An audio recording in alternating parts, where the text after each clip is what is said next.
In Grenada, we are working on the GP's project, which is focused on creating a climate-resilient water sector. When looking at our planet on a satellite image, we can see that there is more water than land. In fact, 71% of Earth is covered by water, and this water regenerates itself through the water cycle. This is something that we learn in primary school, and this also leads us all to think of water as an infinite resource. Yet, when it comes to water that is actually available to use, only 1% of this water is available for all life to strive. And this is all life, vegetal, animal, and also human life. Even in our small, picturesque tri-island state nested in the Caribbean, a place that seems to be water-rich with its lush tropical forest and abundant rainfall, there is a pressing issue. We do not have enough water to cover our needs. Grenada receives 2,350 millimeters of water per year, which is not so bad for a population of 110,000 people. Compared to places like Amman in Jordan, which received 271 millimeters of rain, Grenada's rainfall is actually closer to Galway on the rain-blasted Atlantic side of Ireland. So how come the country needs to ration water during the dry season and now increasingly also during the rainy season? And what can we do to make Grenada water resilient? And how can we share the solutions tried in Grenada with others? So as it is the case with many countries and especially small island states, Grenada water sector is suffering from the effects of climate change. So what are those? A decreasing annual rainfall. There you can see a water reservoir in Grenada during the rainy season. We also are suffering from saltwater infiltration in our aquifers.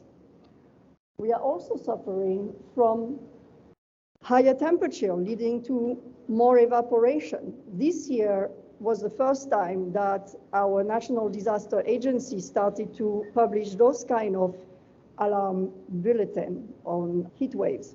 And then even violent rain events, which increase the water turbidity, cause technical closure to the water system. So this is why sometime during the rainy season, we do not have water coming through the national system because our water reservoir look like that. And then, of course, resources are a pivotal issue to the water crisis. An aging and inadequate infrastructure compounded with financial hurdles. The nation's growing economy also further complicates this puzzle. Tourism fuels Grenada economy, with tourism spending moving from 15% of GDP in 2013 to almost 47% in 2018. This rapid growth in water-intensive industries such as tourism, but also education and construction has placed substantial pressure on Grenada water resources and infrastructure, because these sectors contribute to temporary users on our country's population. And in fact, the annual number of visitors to the island greatly surpasses the number of inhabitants. So Grenada has several issues. It has limited resources, sea level rise, hotter temperatures, less rain, aging infrastructure, temporary users, violent rain events, but also water users who were not aware of their nation's challenges and a need for water sector reforms. So complex problem usually call for a coordinated response, and it was very clear from the offset that to solve all its water problem, Grenada would need a large-scale project. So in 2018, the government of Grenada sought the support of GIZ in order to draft a project proposal to the Green Climate Fund, which scope will be broad enough to truly impact and change the water sector in a holistic way. So a few years and some hurdle later, we started the G-Cruise project. So it's a 6 years project, 50 million US dollars, funded by the Green Climate Fund, the government of Germany, and the government of Grenada. It is the largest climate change adaptation project ever implemented in Grenada, and it is aimed at making Grenada water sector more resilient through increased water availability, improved management, and efficient water use. So one of the critical aspects of this transformation is changing how people think about and use water. So with this project, our aim is to transform water users from water wasters to water champions through a comprehensive approach that involves lobbying, role modeling, but also the use of efficient marketing techniques. Let's have a look at some of the things we did then. So first, the project looked at the institutional framework, the leaders and the major stakeholders in the water sector.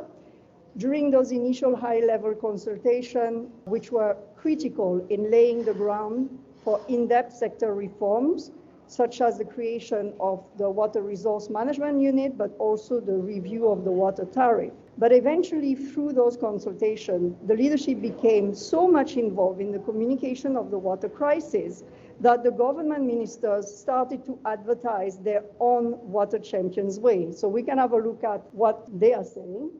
Climate change is real, bringing hotter days and less rain. Less rain means less water, so it's crucial for us to conserve water at home. When washing my vehicle, I use a bucket with rainwater that I have stored. This is how I save water. What are you waiting for?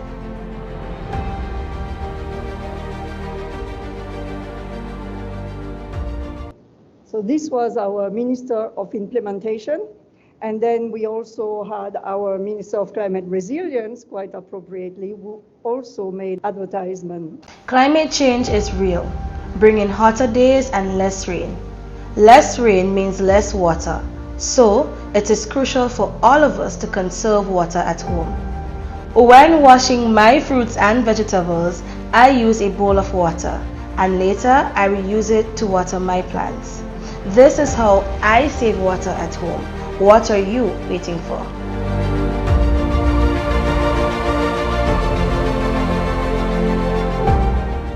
We also enabled role models in the country.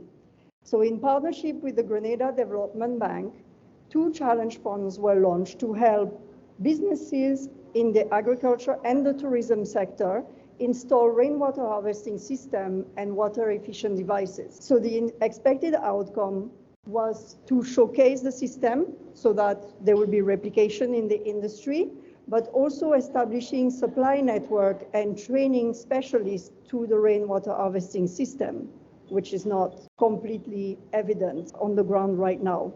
So let's watch a little video about those funds. This is what 1 gallon of water looks like. Now, consider these facts. It takes about 40 gallons of water to fill a bathtub. A 10-minute shower consumes around 20 gallons. Older toilets need 3 gallons per flush.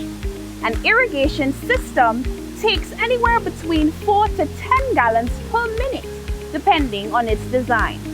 Now scale these numbers up several times for a hotel or a farm, and you'll notice thousands upon thousands of gallons being consumed each year. The truth is, we can still complete these tasks using far less water through the implementation of more efficient water solutions. The Challenge Fund, a component of the climate resilience in Grenada's water sector, also known as the G-Cruise project, can help. Administered through the Grenada Development Bank, the Challenge Fund provides the tourism and agricultural sectors with refund grant financing to implement the adoption of water-efficient solutions in their hotels and on their farms. Hydroponics, rainwater harvesting, grey water recycling systems, and water-efficient bathroom solutions are only a few of the many possibilities. Protecting our water supply is our responsibility.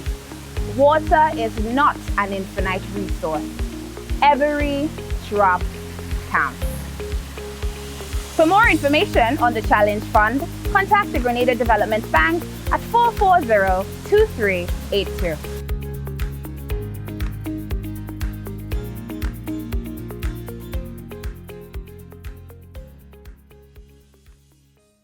After role modeling, we also engage in community outreach. So for that, the strategy was to start and to create the Grenada Water Ambassador Program, under which we train young Grenadians to undertake community outreach activities in specific water conservation techniques. So for example, here, the water ambassadors are being trained on rainwater harvesting, implementation and management, so that they will be able to then go into their communities and design rainwater harvesting system for selecting households.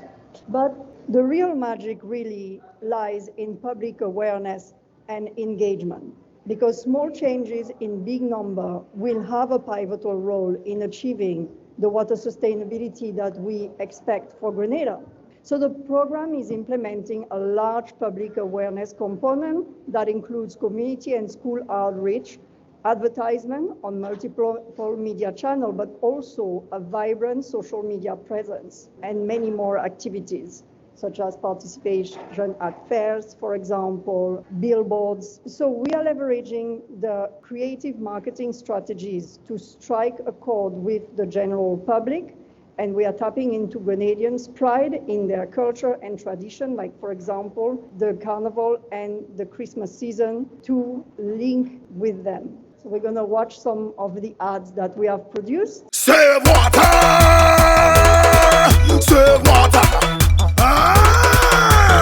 A good feta, save water. True regular, save water. Masquerada, save water. Real regular, save water. Why? Shower in 5, not 45. Brushing your teeth, use a cup of water. Don't leave the tap open, this matter. Save water. Don't let your water bill get too high. Save the water that falling from the sky. Hear me now. Hey, full up the barrel. Yeah. Full up all the barrel. Yeah. Full up all the barrel. Save water.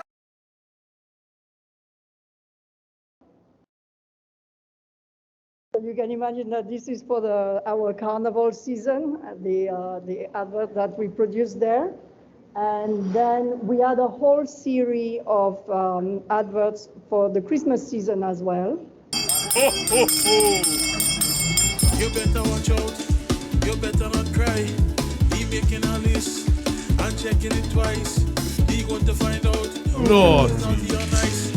Who is in the water and who don't close in the pipe. Cause Santa Claus is coming to Grenada.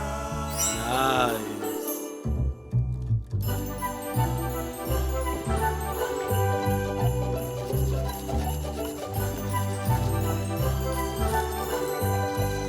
Naughty.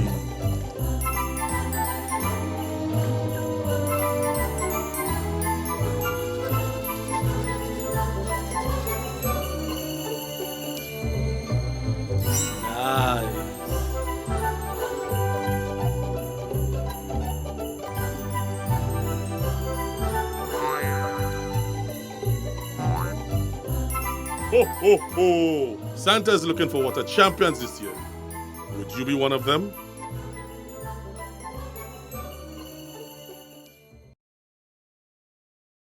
But we do not want to keep all of this confined to Grenada alone. So as part of the program, we are trying to set an example for the region and enhance the capacity for writing proposal to the Green Climate Fund. So we have fostered a regional climate and water resource community of practice. It's a hub for knowledge sharing and collaboration across the Caribbean. So to date, we have 22 national designated authority as core members of the organization. And we also have associate members who are invited to join in meetings depending on the topic discussed. So these meetings, during which experts from the region are presenting their topic, are held every quarters. And the next meeting, for example, in November, will discuss non-revenue water.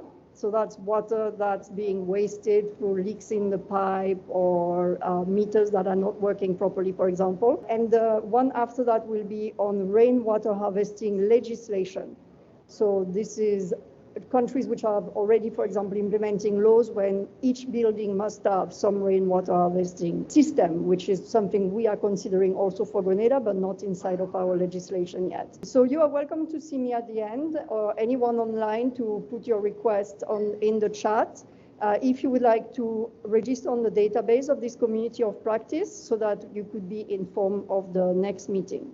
But you can also visit the government climate finance portal, which was established to offer a database of project documents, which can be accessed by others in the region and beyond as, examples in order to develop your own projects. So in terms of outcomes, so already in Grenada, we are seeing the changes. We did a midterm review of our CAP survey in 2023, and it showed an uptake in the water saving measures by Grenadians. It was demonstrating their growing understanding of the need for reforms and their willingness to embrace change. And in conclusion, I would say that Grenada is on its way to becoming a true water champion in the Caribbean, and it's demonstrating that even small changes where embraced by a community can have a massive impact. So together, we believe we can achieve water sustainability and inspire a ripple effect across the region. Thank you for your attendance.